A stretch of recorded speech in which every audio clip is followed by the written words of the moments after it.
कानपुर में कार के वीडियो ने यूपी में नई सियासत की चिंगारी छेड़ दी है।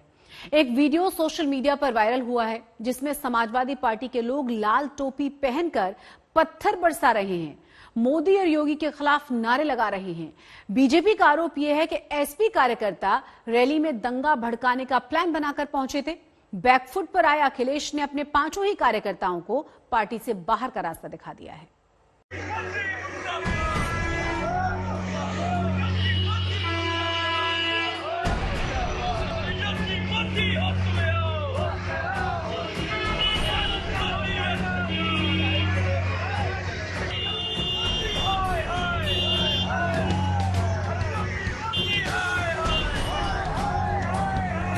सफेद रंग की इस ऑल्टो कार पर बरसते पत्थर,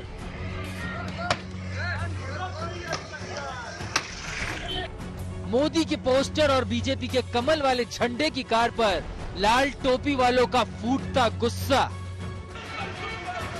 और सड़क किनारे नारेबाजी के साथ मोदी योगी के पुतले को फूंकते समाजवादी पार्टी के कार्यकर्ता। ये पूरा घटनाक्रम वैसे तो 28 दिसंबर यानी कल का है और कल ही प्रधानमंत्री मोदी कानपुर में थे, मेट्रो ट्रेन का उद्घाटन कर रहे थे और आईआईटी कानपुर के 54वें दीक्षांत समारोह में शामिल हुए थे।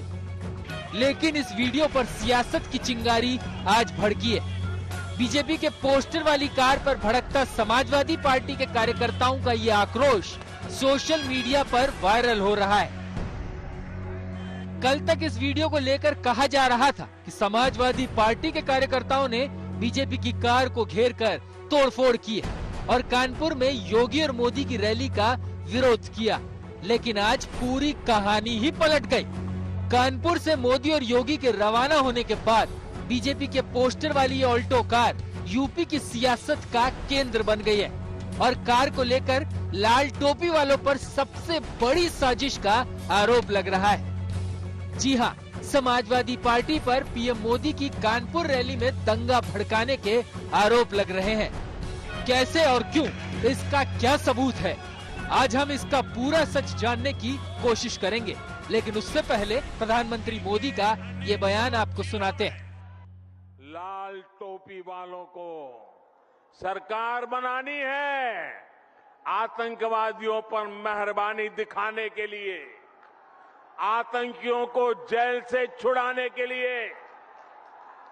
और इसलिए याद रखिए, लाल टोपी वाले यूपी के लिए रेड अलर्ट है, रेड अलर्ट। गोरखपुर की रैली में मोदी ने लाल टोपी वालों को यूपी के लिए रेड अलर्ट बताया और अब कानपुर में उन पर दंगा भड़काने के आरोप लग रहे हैं। कल जब बीजेपी और मोदी के पोस्टर वाली ऑल्टो कार पर लाल टोपी वाले पत्थर बरसा रहे थे, तब कानपुर पुलिस आसपास भी नहीं फटकी थी और आज बीजेपी के राष्ट्रीय प्रवक्ता संबित पात्रा ने बकायदा प्रेस कॉन्फ्रेंस करके इसे पीएम मोदी की रैली में दंगा भड़काने की साजिश बताया है। समाजवादी पार्टी किस प्रकार से उस रैली में एक तरह से उस रैली को खत्म करने की साजिश, उस रैली में दंगा भड़काने की कोशिश, शहर में दंगा भड़काने की कोशिश कर रही थी ताकि प्रधानमंत्री नरेंद्र मोदी जी की रैली पे उसका असर पड़े। ये पूरा घटनाक्रम कानपुर के नौबस्ता सब्जी मंडी रोड पर हुआ। लेकिन इस सफेद रंग की ऑल्टो कार को लेकर जो सबसे बड़ा खुलासा कहें या आरोप कहें, वो ये है कि ये बीजेपी की गाड़ी नहीं है और साजिश के तहत इस पर कमल वाला झंडा और मोदी का पोस्टर लगाया गया था। कहा यह भी जा रहा है कि जिसके नाम पर ये गाड़ी है वो समाजवादी पार्टी का कार्यकर्ता अंकुर पटेल है।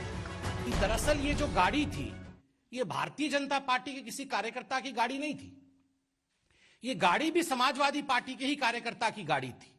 ये गाड़ी समाजवादी पार्टी के छात्र सभा के दूसरे नेता, जिनका नाम अंकुर पटेल है, ये उनकी गाड़ी थी और इस गाड़ी को कामोफ्लाज किया गया था।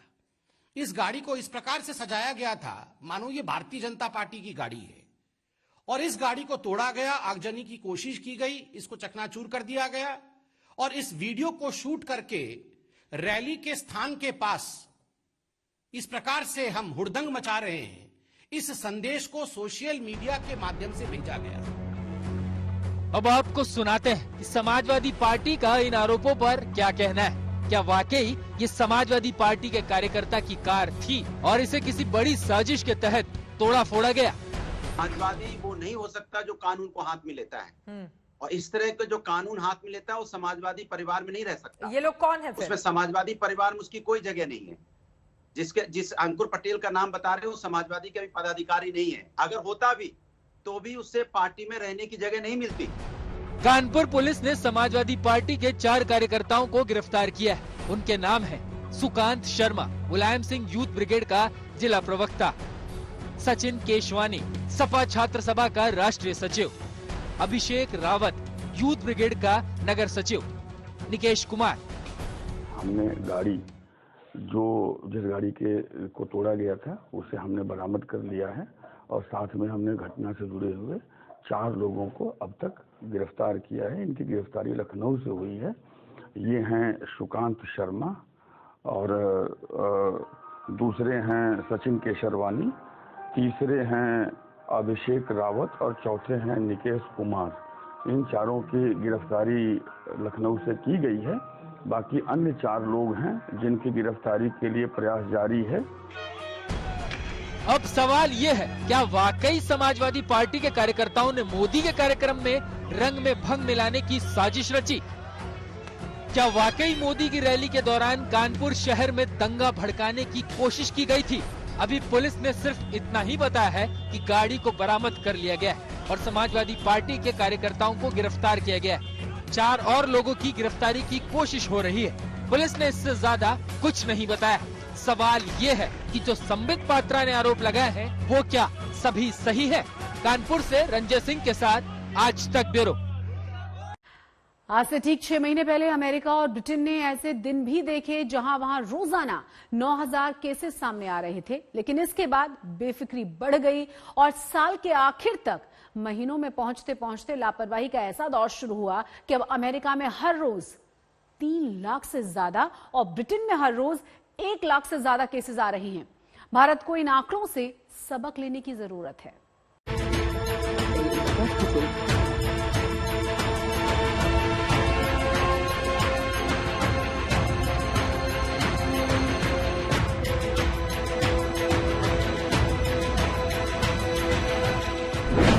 ये दुनिया के शक्तिशाली देशों में कोरोना से आई तबाही के लेटेस्ट आंकड़े हैं। 24 घंटे पहले यानी 28 दिसंबर को अमेरिका में कोरोना के 3,12,939 केस सामने आए और 1,811 लोगों की मौत हो चुकी है। ब्रिटेन में 1,29,471 नए केस आए हैं और 141 लोग मारे जा चुके हैं।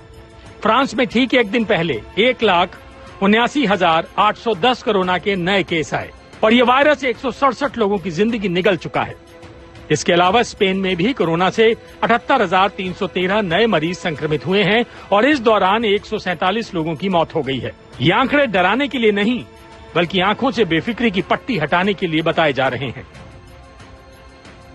और ये समझने की जरूरत है कि ऐसा बुरा हाल तब है जब इन देशों में बूस्टर डोज का बोलबाला है।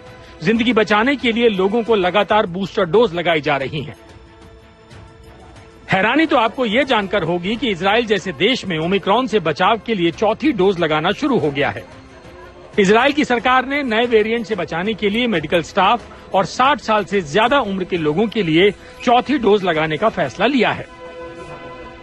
I'm excited to be the first person apparently in the world who got the 4th booster of the COVID vaccine. To paraphrase an old saying, it's a small jab in the shoulder, probably a giant step for mankind. Hopefully, we'll be able to show here at the Sheba Medical Center that this 4th booster really provides protection against the Omicron, which is highly needed considering the 5th wave that we're currently experiencing.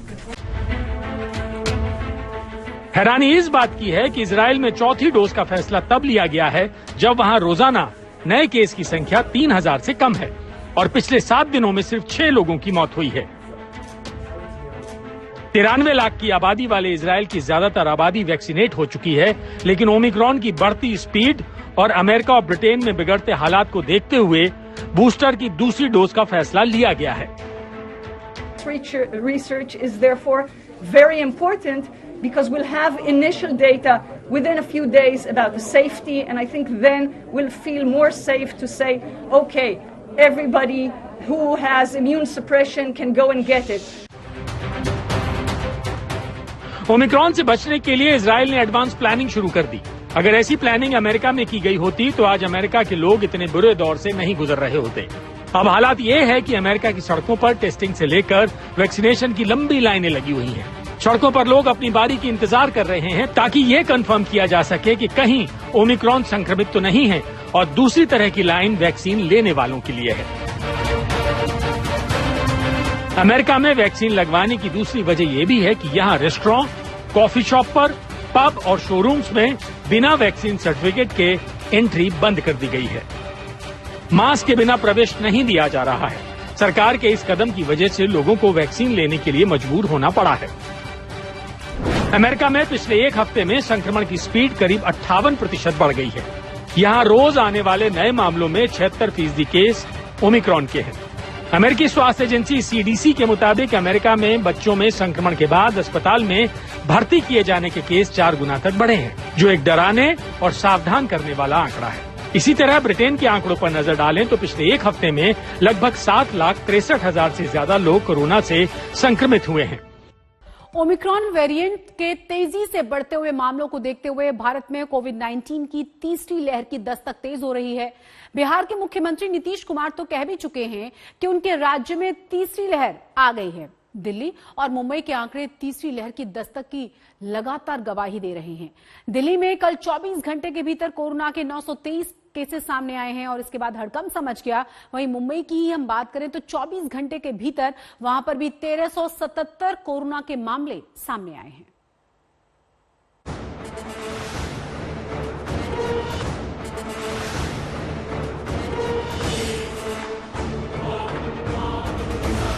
जब चीन में दोबारा सख्त lockdown लौट आया है, जब चीन में घरों में बंद किए लोग भूख से तड़प रहे हैं, जब भारत में तीसरी लहर आने का ऐलान हो रहा है, सारे जो टीकाकरण का काम शुरू हुआ ये तो हो ही रहा है, और अब तो दुनिया में और कई दौर और बिहार में भी तो तीसरे दौर की शुरुआत हो गई है। अब उसके लिए तो सब तरह की आपकी तैयारी है, और यहाँ पर भी जो केंद्र सरकार की तरफ से गाइडलाइन है और राज्य सरकार में भी हम लोगों का उसके अनुरूप निर्णय है कि कैसे हम लोगों की मदद करें, किस तरह से अस्पतालों को चलाएं। तब क्यों जानकार भारत में डॉक्टरों से होने वाली इस बदसलूकी को बड़ी चूक बता रहे हैं।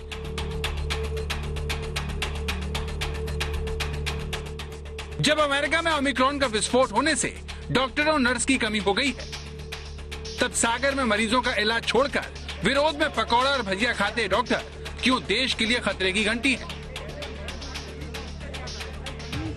कोरोना की पहली लहर में उसका इलाज करना मुश्किल था, वेंटिलेटर की कमी थी, डॉक्टर परेशान थे। दूसरी लहर में इलाज की फिक्र खत्म हुई तो मरीज ऑक्सीजन की कमी से बेमौत मारे गए और उनके रिश्तेदार रेमडेसिविर इंजेक्शन के लिए गिड़गिड़ाते रहे। तीसरी लहर में केंद्र हो या राज्य, सभी पुख्ता तैयारी का दावा कर रहे हैं। इसीलिए राजधानी में डॉक्टरों से होने वाली बदसलूकी को देखकर लोग पूछ रहे हैं कि अगर डॉक्टर ही परेशान होंगे तो फिर भारत कैसे तीसरी लहर का सामना करेगा।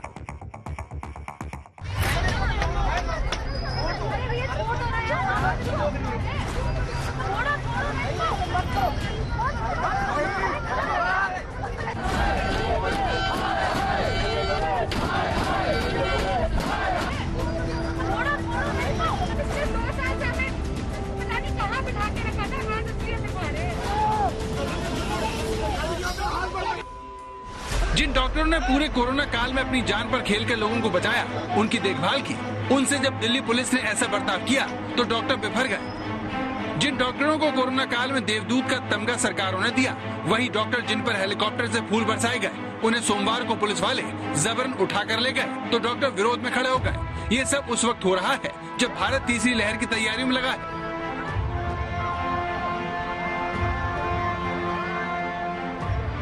चीन में कोरोना का खतरा दोबारा सिर उठा चुका है, जिसे कुचलने के लिए वहां की सरकार शियान शहर में सख्त लॉकडाउन लगा चुकी है। चीन में ये लॉकडाउन 23 दिसंबर को लगा था, जिससे पहले इस शहर में अफरा तफरी मच गई। ये देखिए, चीन के शियान शहर के एक मॉल में सब्जी और सामान खरीदने के लिए भगदड़ मच गई। लॉकडाउन से पहले सामान खरीदने की इस होड़ में लोग एक दूसरे से भिड़ गए। लॉकडाउन लगने की खबर मिलते ही पूरा शियान शहर सड़कों पर उतर आया। बाजार में तिल रखने की भी जगह नहीं थी। लोग शहर बंद होने से पहले सब खरीद लेना चाहते थे। चीन में लोगों का ये डर फिजूल नहीं था, क्योंकि लॉकडाउन लगने के बाद सभी तरह की दुकानें और लोकल ट्रांसपोर्ट बंद कर दिए गए। सख्ती इस कदर थी कि अगर किसी को भी कोरोना टेस्ट के लिए भी जाना है तो उससे पहले लोकल अथॉरिटी से परमिट लेना होगा। इसका नतीजा ये हुआ कि अपने घरों में कैद लोगों के पास जल्द ही राशन खत्म हो गया और भूख से तड़प रहे लोग सोशल मीडिया पर मदद मांगते मिले। दावा है कि चीन की सरकार घर से बाहर निकलने वाले लोगों को सीधे जेल में डाल रही है। भारत में भले ही इस तरह का लॉकडाउन दूर की कौड़ी हो, लेकिन तीसरी लहर के खतरे में डॉक्टरों से बदसलूकी और नीट पीजी 2021 काउंसलिंग में हो रही देरी देश को भारी पड़ सकती है। आखिर एक्सपर्ट ऐसा क्यों मानते हैं, उनकी बात आपको सुनाएं। उससे पहले ये जान लीजिए कि डॉक्टरों को क्यों हड़ताल पर जाना पड़ा। मई में डॉक्टरों की नीट पीजी 2021 की परीक्षा होनी थी। कोविड की दूसरी लहर के कारण सितंबर तक परीक्षा स्थगित रही। 2 बार टलने के बाद सितंबर में नीट पीजी की परीक्षा हो गई। सितंबर में रिजल्ट भी आ चुका है, लेकिन नीट पीजी काउंसलिंग न होने से डॉक्टरों का नया बैच ही अस्पताल में नहीं आया। काउंसलिंग लटकने का कारण है अदालत में मामला फंस जाना। जुलाई में केंद्र सरकार ने नीट पीजी सीट में कमजोर आर्थिक वर्ग को 10% आरक्षण देने का ऐलान किया। इस बीच आरक्षण नीति को चुनौती देने के लिए मामला अदालत पहुंच गया। सुप्रीम कोर्ट में अगली सुनवाई 6 जनवरी को होनी है। ऑलरेडी डॉक्टर्स की शॉर्टेज होती है। थाउजेंड्स लोगों पे एक डॉक्टर होता है नॉर्मली, लेकिन इस कंडीशन में जब 45,000 डॉक्टर्स नहीं है तो आप ये सोचिए इस रेशियो का क्या हुआ होगा। कितने करोड़ों लोग डॉक्टर्स की डेफिशिएंसी में होंगे और उन डॉक्टर्स का बाहर सिर्फ एक बैच के ऊपर आ रहा है जो कि सेकेंड ईयर्स है। जो ड्यूटीज हम 48 आवर्स करते थे वो ड्यूटीज हमारी डबल हो रही है। डॉक्टरों का कहना है कि अगर काउंसलिंग जल्दी हो जाए तो उन पर से ये दबाव कुछ कम हो सकता है। 42,000 नए डॉक्टर तुरंत अस्पताल पहुंच जाएंगे। हर मरीज को ज्यादा समय डॉक्टर दे पाएगा। ऐसा कैसे होगा, अभी समझिए। फर्स्ट ईयर, सेकेंड ईयर और थर्ड ईयर 3 साल के रेजिडेंट डॉक्टर अस्पताल में मरीजों का प्रमुखता से इलाज करते हैं। नीट पीजी काउंसलिंग लटकने से साल भर से फर्स्ट ईयर का नया बैच नहीं आया है। थर्ड ईयर वाले रेजिडेंट डॉक्टर अपने अगले इम्तिहान की तैयारी में जुट चुके हैं। ऐसे में अभी सरकारी अस्पतालों में इलाज का बोझ सेकेंड ईयर की रेजिडेंट डॉक्टर पर आ गया है और मरीज भटकने को मजबूर है। मैं गाजियाबाद से आई थी, मुझे मेरे कान का ऑपरेशन हुआ है, वो चेकअप करवाने के लिए आई थी, बट आज डॉक्टर अवेलेबल नहीं है एंड इस कैंप लगवाने से भी मना कर दिया इन लोगों ने कि डॉक्टर बैठेंगे नहीं। कह रहे डॉक्टर आए नहीं है, फ्राइडे को आएंगे। और पिछले फ्राइडे को आई थी मैं, जब भी मतलब नहीं थे। अच्छी बनाने वाले तो बैठ रहे हैं, तो वो भी क्यों बैठ रहे हैं? वो भी नहीं बैठे, फिर क्यों आए जनता? हम तो आगरा से आते हैं यहाँ पे। हाँ, मेरी वाइफ जो प्रेग्नेंट है, 9वां महीना खत्म हो चुका है। अब मैं मालवीय नगर में दिखा रहा था उनको, उन्होंने क्या किया, रेफर कर दिया सफदरजंग में। सफदरजंग वाले ने बोला 24 तारीख की रात को 12 बजे उन्होंने बोला हम नहीं ले सकते, हमारे यहाँ हड़ताल चल रहा है क्योंकि हमारे यहाँ का पर्ची नहीं है। लेकिन हमने बोला जब गवर्नमेंट हॉस्पिटल ने ही रेफर किया है गवर्नमेंट हॉस्पिटल ने, वहाँ लिखा हुआ है सफदरजंग, तो उन्होंने बोला नहीं ले सकते हम। डॉक्टरों का कहना है कि काउंसलिंग जल्दी होने पर पहले के मुकाबले ज्यादा डॉक्टर इलाज कर पाएंगे। मंगलवार को डॉक्टरों के साथ मुलाकात में स्वास्थ्य मंत्री ने जल्द नीट पीजी काउंसलिंग करवाने का भरोसा दिया। कमजोर आर्थिक वर्ग के आरक्षण की रिपोर्ट तैयार करने के लिए सरकार ने 3 सदस्यीय कमेटी का भी गठन कर दिया है, ताकि 6 जनवरी को सुप्रीम कोर्ट में होने वाली सुनवाई में उसे पेश किया जा सके। हम भी ये समझते हैं कि अस्पतालों में डॉक्टर का होना जरूरी है, क्योंकि कोरोना से अगर हमें लड़ना है तो जो नॉर्मल नंबर ऑफ डॉक्टर्स है वो अस्पतालों में होना चाहिए। तो हमारा ये जो मांग है, वो जो प्रोटेस्ट है, वो इसी चीज के रिगार्डिंग है। तो कोरोना वॉरियर्स खुद कह रहे हैं कि अगर वो पर्याप्त संख्या में नहीं होंगे तो कोरोना से जंग कौन लड़ेगा। डॉक्टर कितने दबाव में है, उसे आप अमेरिका की इस नर्स के बयान से समझ सकते हैं, जो अपने पेशे से तौबा कर रही है। What are you saying goodbye to? Well, I am a nurse in the ICU, and the last 2 years have been some of the hardest work I've done. Absolutely. The worst part of it is holding an iPad for the COVID patients that are dying because they can't have any visitors. So I don't want to do that anymore. Corona महामारी से लड़ते हुए पूरी दुनिया को 2 साल बीत चुके हैं, लेकिन सबसे आगे रहकर कोरोना का सामना करने वाले डॉक्टर और नर्स पर थकान हावी होने लगी है। भारत के सरकारी अस्पतालों में डॉक्टर मरीज अनुपात के खराब होने से हमारे देश में डॉक्टरों पर काम का दबाव दुनिया के बाकी देशों से कहीं ज्यादा है। ऐसे में नीट पीजी 2021 बैच की काउंसलिंग में देरी इन डॉक्टरों को हफ्ते में 100 घंटे तक काम करने को मजबूर कर सकती है। ऐसे में सवाल उठता है कि अगर आपके सैनिक ही जब थके और बेहाल होंगे तो फिर ओमिक्रॉन से भारत कैसे दो हाथ करेगा। अमित भारद्वाज, दिल्ली, आज तक। WHO यानी कि विश्व स्वास्थ्य संगठन ने दुनिया भर के देशों को चेतावनी दी है कि ओमिक्रॉन उनके स्वास्थ्य को बुरी तरह से, उनके स्वास्थ्य ढांचे को भी तबाह कर सकता है। अमेरिका में यही हो रहा है। वहां पर डॉक्टर और मेडिकल स्टाफ की कमी हो चुकी है। इसीलिए एक्सपर्ट्स भारत में जूनियर डॉक्टर्स की कमी को तुरंत खत्म करने की सलाह दे रहे हैं। कि हम तो वॉल्केनो पे खड़े होके वॉल्केनो की इरप्शन ही नहीं देख रहे, बल्कि साइमल्टेनियसली हम ये भी देख रहे हैं कि हमारी तैयारी भी नहीं है, जानते हुए कि हमें क्या तैयारी करनी चाहिए। तो मेरा तो सरकार से, आपके माध्यम से सरकार से अनुरोध है, ये एक ऐसा डिसीजन है, अगर सुप्रीम कोर्ट रात को एक टेररिस्ट के लिए रात भर हियरिंग हो सकती है, सुप्रीम कोर्ट इस बात को उचित इंपॉर्टेंस देकर उसको अर्ली हियरिंग नहीं कर सकता। इसमें जो सीनियर डॉक्टर्स हैं वो एडिटोरियल बोर्ड है कि इसकी मैनेजमेंट कैसे कैसे करनी चाहिए, वो उसकी जो उसको कार्यान्वित करने के लिए जो है वो रेजिडेंट डॉक्टर्स हैं, जिनकी मदद में कंधे से कंधा मिला के हमारा नर्सिंग स्टाफ और पैरामेडिकल स्टाफ है। सबसे बड़ी बात, जो हॉस्पिटल की मैनेजमेंट को सुचारू रूप से चलाने के लिए, अमली जामा पहनाने के लिए मैनेजमेंट स्टाफ, ये एक बहुत बड़ा मशीनरी की तरह काम करता है।